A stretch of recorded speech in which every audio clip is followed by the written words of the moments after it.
Good morning and welcome to the Fall 2022 State of the University Address. Today I will provide you with an update on where we've been over the last year, where we find ourselves today, and where we're headed together as a community. As you know, we work together in collaborative and inclusive ways to develop a new vision and mission for Central Washington University. Several key elements were insisted on by our community as we did this work together. That we be bold and provide a national model for our work. That we embrace what it means to be a learning organization. And that we have focus and clarity to our works.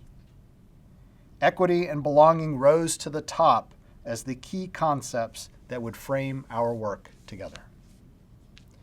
We will talk about the next phase of our work, defining values and creating a strategic plan later, but I do want to note one critical element in the work we have before us. As we strive to live into a new vision and mission of being a model learning community of equity and belonging, we must make certain that our work becomes relational, not transactional. That is, for any transformation of our university to occur, for us to lead and work in equitable ways that nurture a culture of belonging, we must do so through building bridges and communities where everyone feels seen and heard. This work will require us to be a learning organization, to investigate our patterns of thinking that invisibly guide so much of our behavior, systems and structures that benefit the few, people like me, while excluding, disadvantaging, and diminishing so many others. While there is urgency in this work, it must be done with intentionality or it will be merely performative.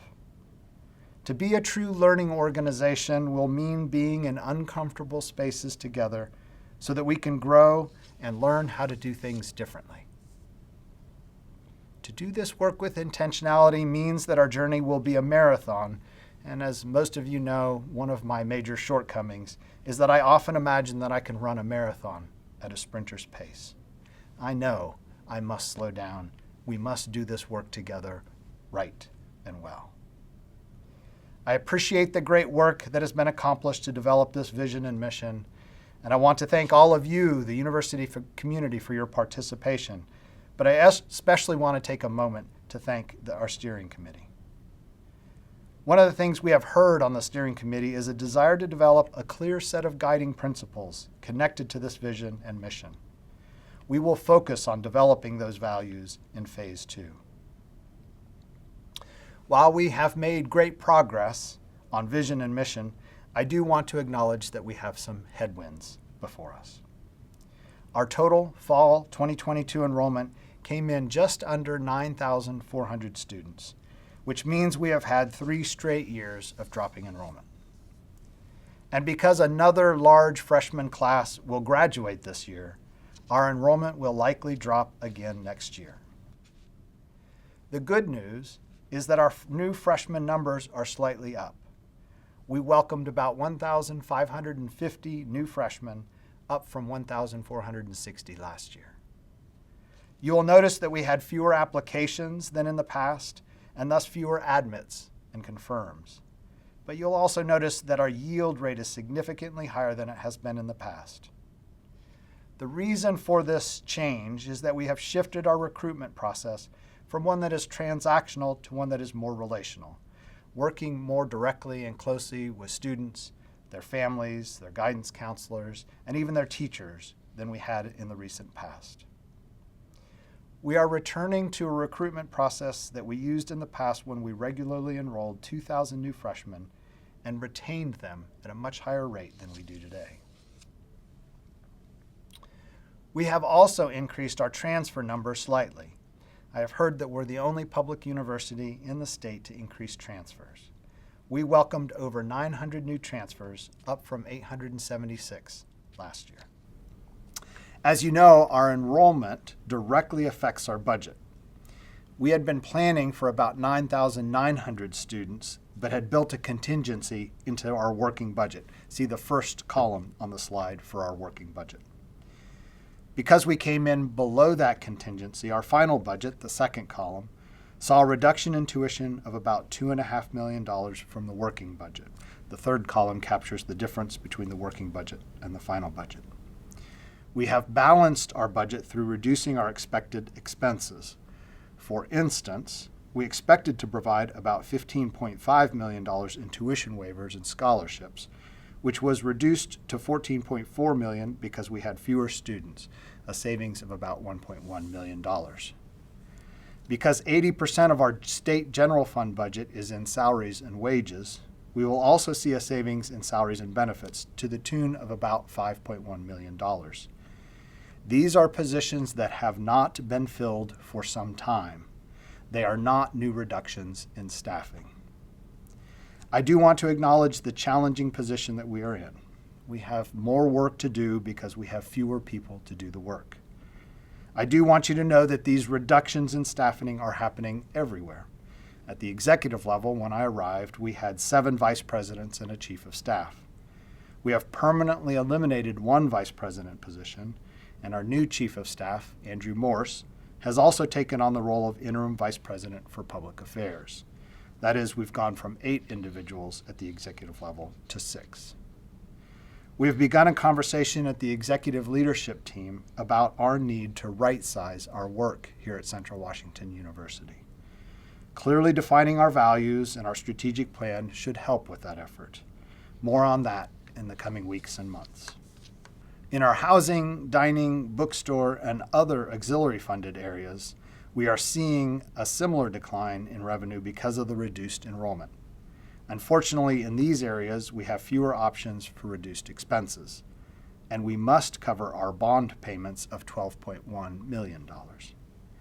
You will see that we will be using $5.2 million of our care funds, these are the remaining care funds that we have, to cover this deficit, with an expected positive net of about $3 million at the end of the year.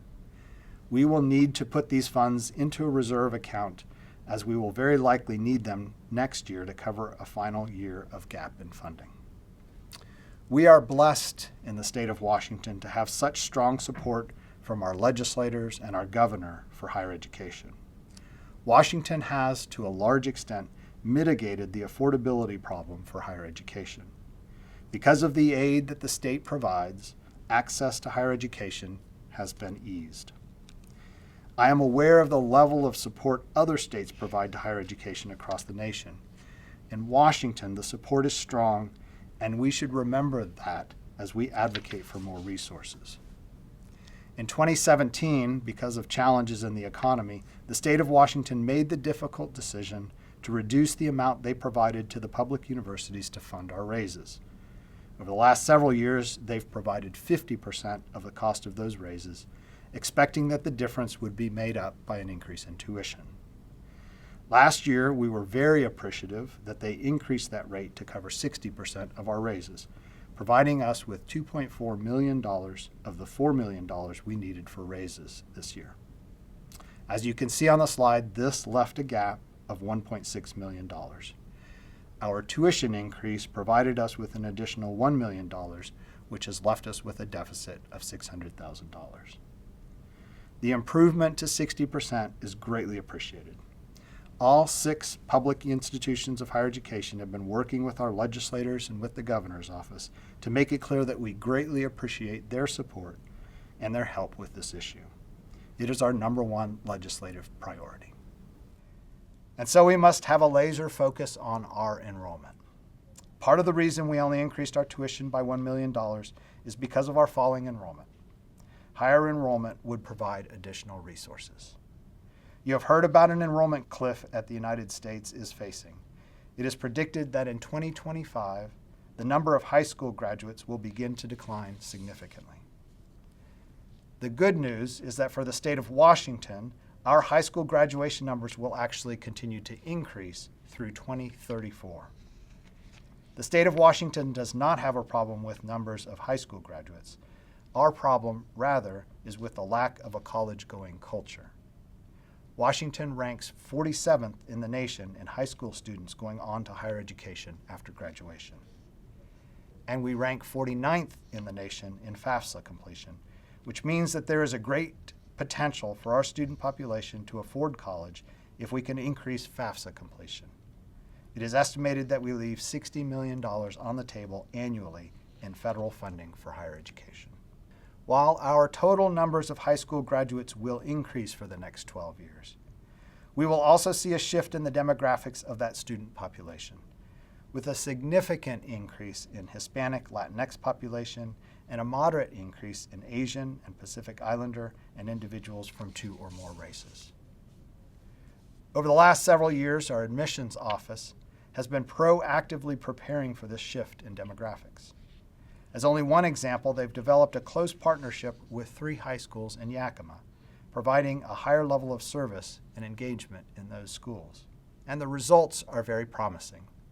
While these numbers are not enormous, the point is that while our overall new freshman enrollment was dropping, in these 3 high schools, because of the specific efforts of our admissions office, our enrollment actually increased year over year. Finally, let me turn to our funding requests from the state. We've developed a 6-year plan of requests captured in what we call the Central Experience. We will share a link to this plan with the university community after this presentation. For the next biennium, our requests for operating budget are in 4 areas: employee compensation, which I've just discussed, increasing teacher preparation to the tune of $3.1 million to expand teacher academies in rural and low socioeconomic areas, to focus on bilingual education, STEM education, special education, to offer scholarships for students who can complete their student teaching.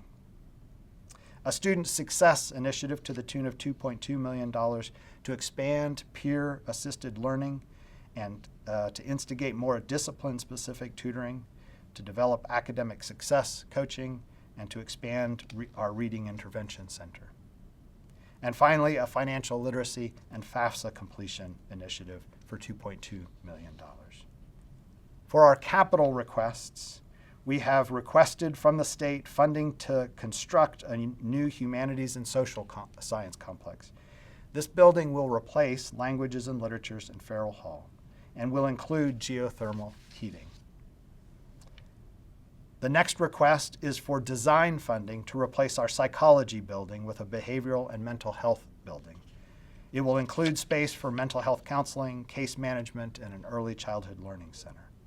The pre-design for this funding was self-funded. The pre-design for this building was self-funded in fiscal year 22. A multicultural center that the students extended their bond funding for the CIRC to fund most of the construction. We've asked for design and construction funding of $6 million, and we'll be going out for bonding authority or March or April. We're asking lots of questions about this process at this time.